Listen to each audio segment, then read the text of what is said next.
Coming in JDK 22 is a new feature about running a program that is supplied as multiple files.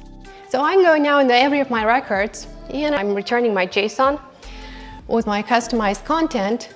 If you're looking at what's the new main, the new hello world, you can see there that you just need to write a void main in a Java class. So I had my intention interface and I made it sealed because I wanted for the moment to limit what other classes can extend it. My name is Anna, currently working as a developer advocate in the Java Platform Group team at Oracle. I enjoy working with Java because let's recognize it's a beautiful language. I've been working with Java for more than 12 years. And I also love Kubernetes and what's happening in the cloud space. I also enjoy working with security and combining different tools to make my demos and other applications to life. And apart from that, well, I hope you'll enjoy the demo from today. Speaking of Java, we've seen this slide probably many times about the 6-month release cadence of Java.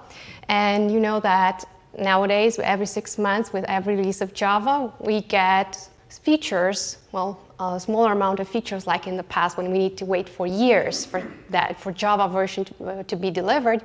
Now we get them faster, smaller chunks for us to accommodate with what's coming new in terms of language features, for us to not only just see what's coming new, to try them and give feedback on them, to see like if our applications will work with these features, and of course, say that to the community, say that to the Java engineers that, hey, this probably doesn't cover my use case, and that to be taken into consideration. And of course, when we talk about these features, many of them fall in the chunks in these projects. There's just a small portion of the Java projects that have been unrolled in the past years. Not all projects get updates, of course. And well, sometimes people already ask about what's going on with Valhalla, when we're going to get Valhalla. There's always this question. For Loom, again, there was a little wait.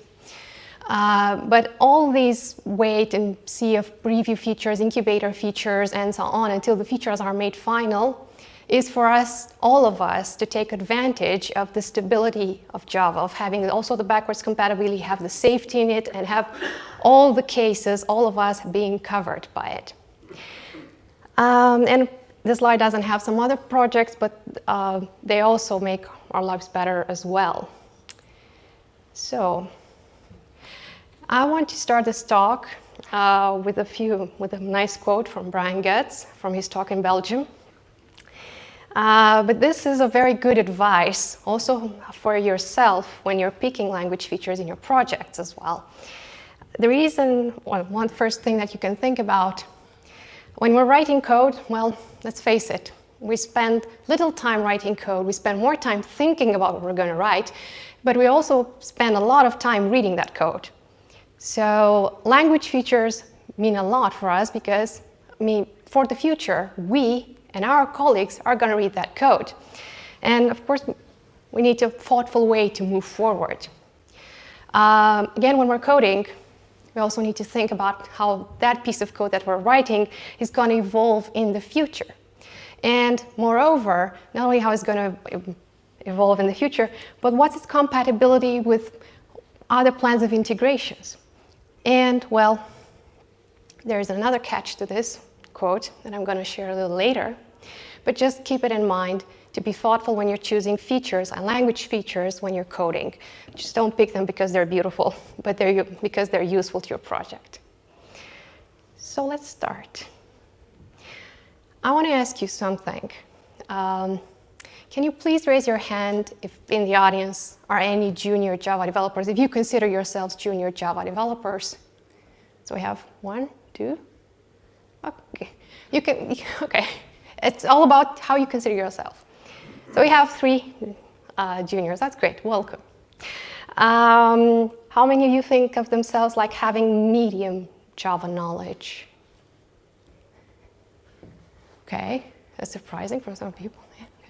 Good. You see like kind of half a room. And senior experts in Java. You know everything. 1, 2, please don't be shy, come on. Let's say equal to the medium. So as the seniors, we're used to writing code. And, after, let's say, 12 years of Java, it feels natural to write code. It just flows, right? And we know how to write code. We know how to test. It's all becoming very, let's say, automatic and normalized to us. However, those that are about to start with the language, they feel it differently. Because when you join a new Java project, that's something that I always related in the past. Whenever I was joining a new project, it was always like this. Well, let's say the IDE was there before, but they were always telling me, okay, install the JDK X that the project is using. Then this is the project setup, which was usually cumbersome, related in some areas with the infrastructure and so on. And well, this is Java code. And most of the Java projects that have maturity, that reach production, back in the day when I started, they had a lot of code, which is good because mature projects usually have a lot of code. However, if we're looking at this piece of code, some say that's not that much, but we just have a simple hello world. So from operational point of view, I would say that you need, for starting with Java, download the JDK, have an IDE, make sure that you are having a build tool because, well, we're working on real-life projects, and those are using a build tool. And of course, the Java code that, if you're a junior, that probably others have coded on. Or if you're just joining the project, others have coded on. So in order to enhance the usability of working with Java, there have been out there some tools to help and make our life nicer when it comes to fast prototyping with Java. One of them being JShell, and totally recommend it. To just, if you want to write a few lines of code and see if it works, and just not go to the IDE, make a new Java file and try everything. Just go nicely to the command line, JShell, and just drop it there. Secondly, since JDK 11, you can just say Java, your Hello World Java, or however your file is called, and that is being compiled and run for you, and you get the hello world. So no more Java-C first, and then Java, and all this ceremony. And coming in JDK 22 is a new feature about running Java programs, running a program that is supplied as multiple files in just one go with Java minus class path star there, and of course Hello World Java. So if Hello World Java is provided as 2 files, you can run it nicely like this. If you're trying, by the way, the JDK 22 early access builds, it already works. So it's pretty cool and simplified way of running Java, right? But still, let's talk about beginning with Java. The beginning still looks like this, right? So we need to know some concepts if we want to write the Hello World Java, the Hello World here, right? We need to know about access modifiers. We need to know about what's that a class, what's that a method. Why can't I put methods outside classes? So you need to know all the ceremony of building just 5 lines of code. You need to know all the ceremony of Java to write more complex things, to know what's the static versus instance behavior, what are parameters, what are return types, and so on. So in order to help the people that are just learning Java, there's a job 445, that thinks on how to simplify things for those that are learning Java, but not only. So unnamed classes and instance main methods is a preview feature in 21, gets its second preview in 22, by the way. And well, if you're looking at what's the new main, the new Hello World, you can see there that you just need to write a void main in a Java class, and you system out, print line, the Hello World, and that's it. Now, this is not just the idea of eliminating, make a shorter syntax, right? It's not about shorter syntax. It's about the fact that this simple program should actually contain the minimum that you need to write it, right? You don't need the string arguments since you're not, processing that further in your program.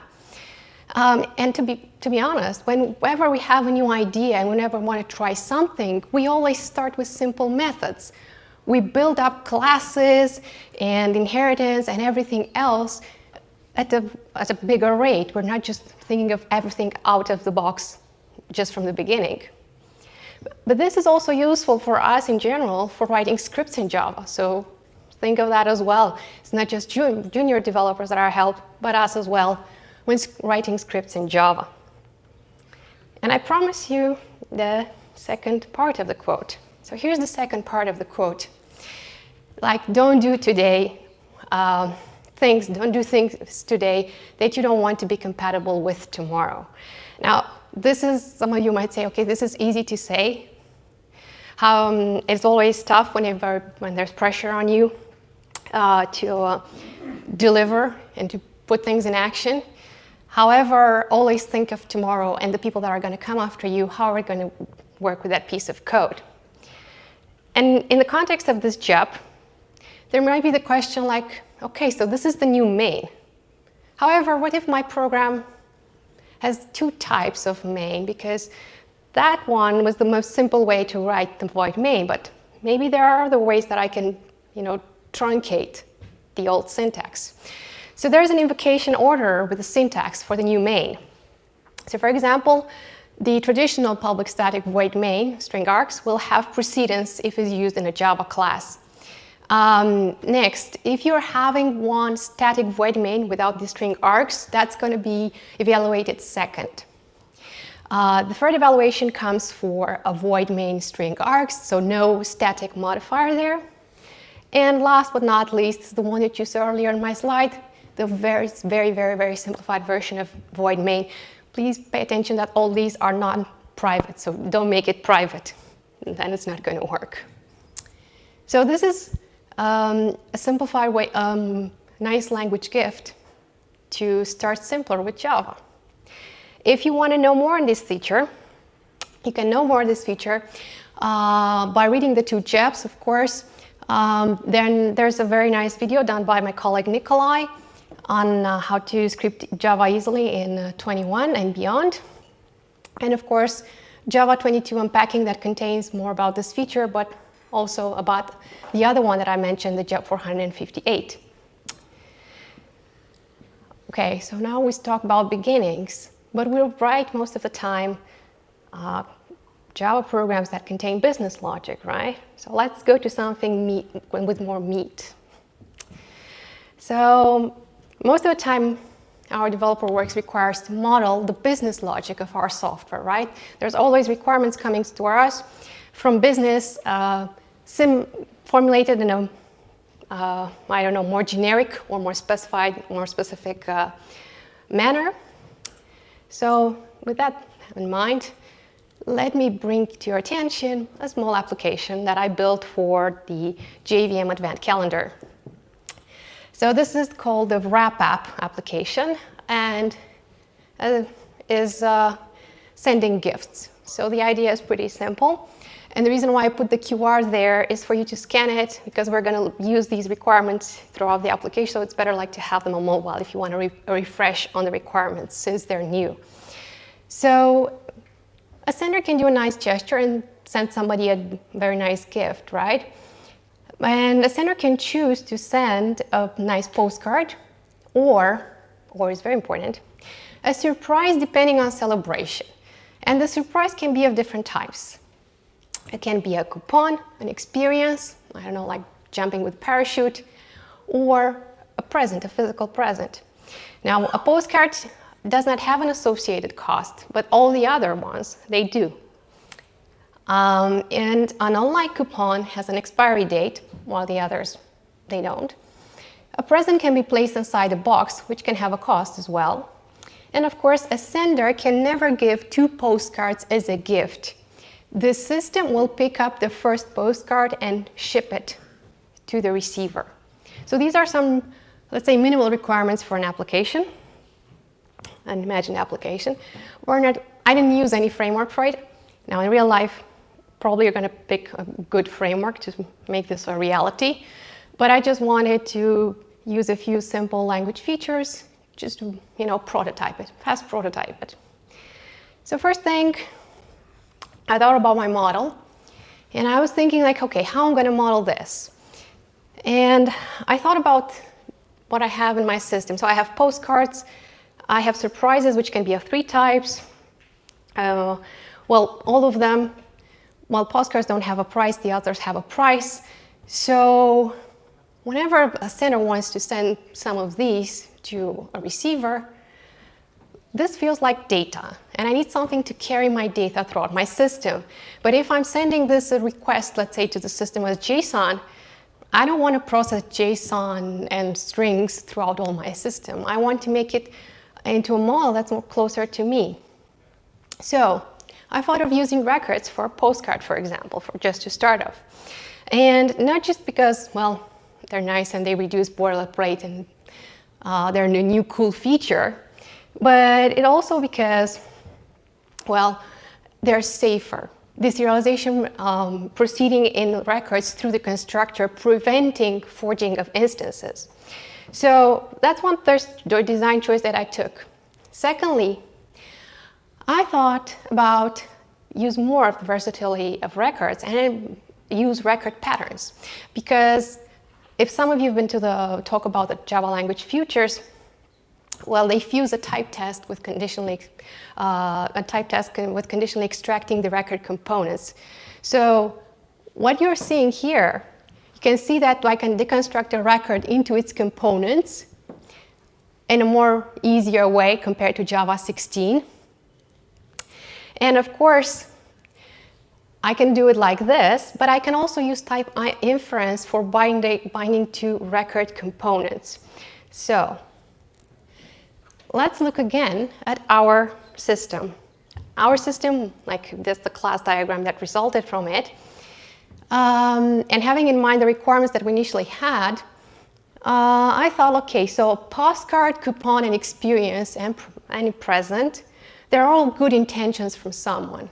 So I had my intention interface, and I made it sealed because I wanted for the moment to limit what other classes can extend it. And at the moment, all I know from my business is that only these 4 types are permitted by my system. I'll deal with the rest later. So I'll make this sealed.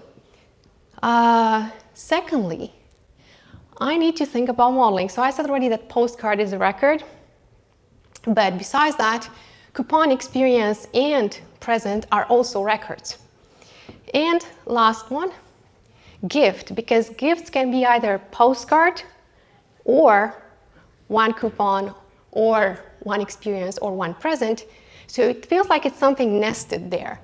So gift was represented using nested record patterns.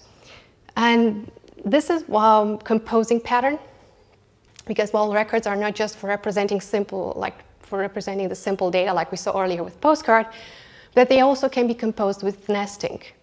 And it's more natural to my system, to describe my system. Thirdly, if I'm looking again to working with the nested record patterns, as of Java 21, I can deconstruct, as said earlier, the record into its components. So gift, as it can be a postcard or an experience, I can check it always and have the instance off against that. But as I said earlier, I can go even a little deeper. And if, for example, I need access to the currency, I can do that directly without looking and saying, hey, gift, give me the postcard, give me the experience, give me the currency. And of course, last but not least, use type inference for binding to record components. So for example, since I'm just using the currency here, I'm not interested in representing the type of the rest of the record components, and I just used var. So we have one stage for modeling our system. If you want to know more, here are some useful links, and the JEP Rec 440, which, by the way, this feature is final, so safe to, you can think of it, safe to use in production, but it's final, use it, enjoy using it. Another feature that came with Java 21, it was very much discussed, was about string templates. So string templates were thought to complement Java's existing literals and text blocks. Probably you've used text blocks so far. But what they have special is that they couple a literal text with embedded expressions and template processors to produce specialized results. This is a preview feature. And as I said earlier, from my sender, I get a JSON, right? I'm transforming that into something that's okay for my system that I can work with. I make my new model, but I need to send my model back. I need to format the gift back, right? So maybe string templates can help me to format again to string. I can use this. It's a way. So I can use a simple string template, the str that's given by the JDK, and just use the simple template processor, the dot, and of course the template where I can embed expressions. But I can also produce specialized format by using the template processor API and making my template to process strings but return JSONs, right? So you can always use the string template processor of to make a process a string and of course return the JSON. And the first time that I implemented this, and a simple way to implement this for JSON, is like in the slide. So I'm just having the string template processor of string template, and then I'm just returning a new JSON object. So we have now this in our interface, and of course the method as JSON for each of our records.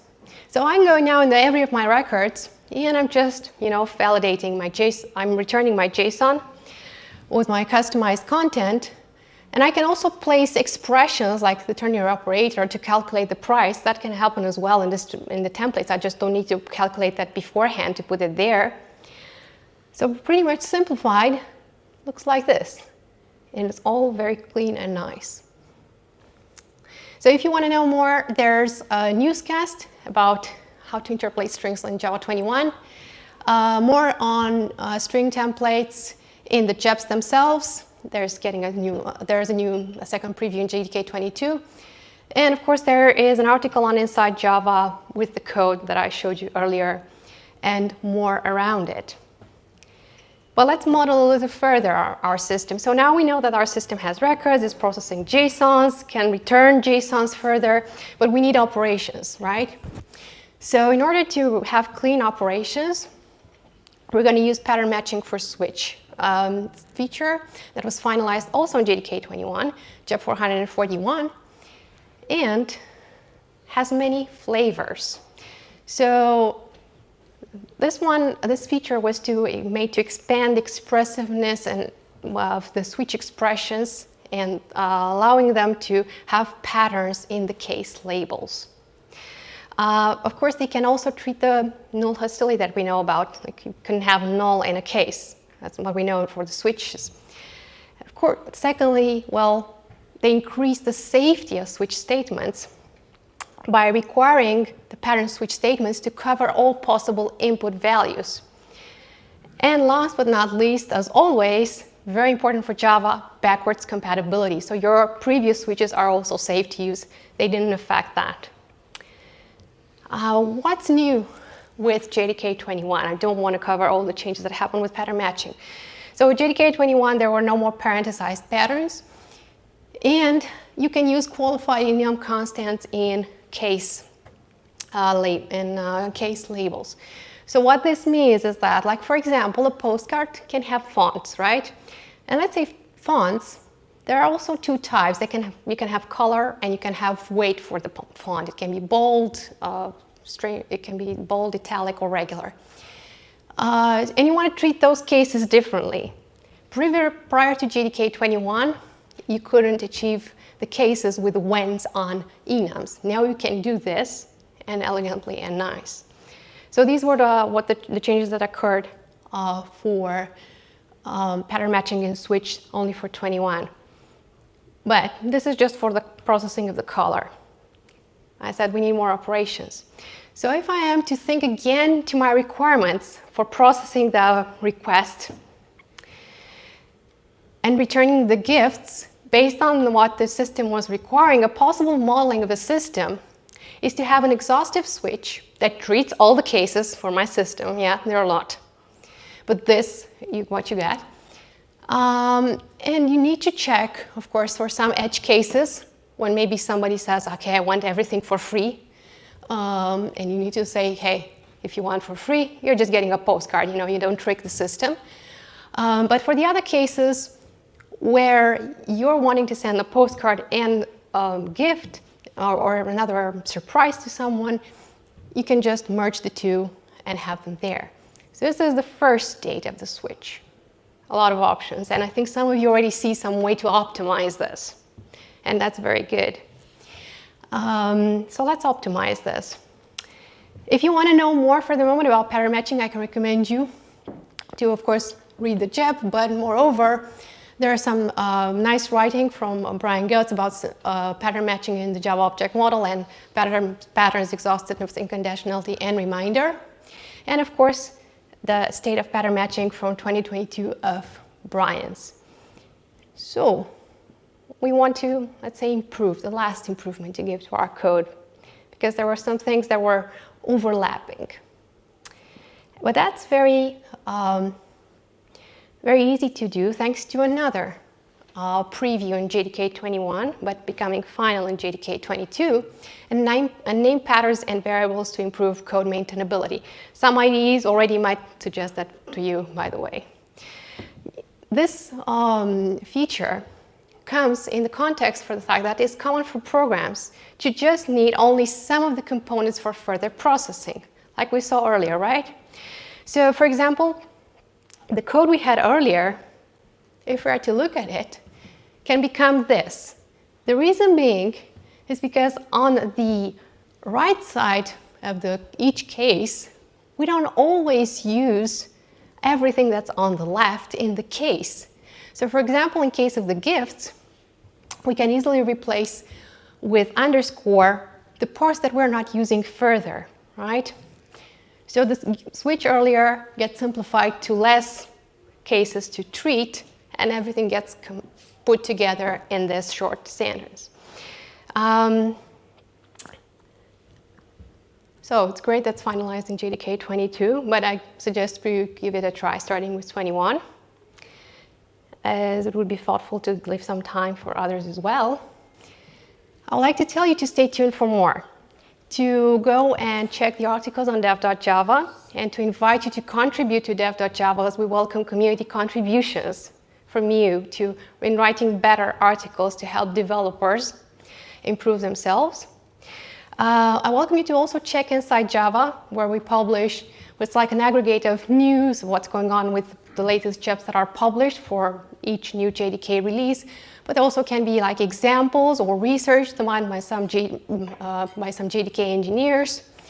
And all is aggregated by date, author, and tag. Tag is very useful because, for example, if you need everything that has ever been aggregated there in garbage collection, you get a lot of learning on garbage collection. So, and of course, as a trusted source, as those people that are contributing there, they really try to do their best to write helpful content, but not only that, they are the experts in Java that write there. And last but not least, the youtube.com Java, if you enjoy videos. And yeah, there we're trying to make it a video format of the written part that is most of the time on dev.java or on inside.java. That was it from my side. I want to welcome some questions. These are the slides and there's the code, so enjoy. The code, by the way, has a little bit more complexity because it has some other cases treated, but you're going to see most of it matching what I showed you in the slides here. So if any questions are there, I'm welcoming them. All clear? Yeah. Okay. Thank you.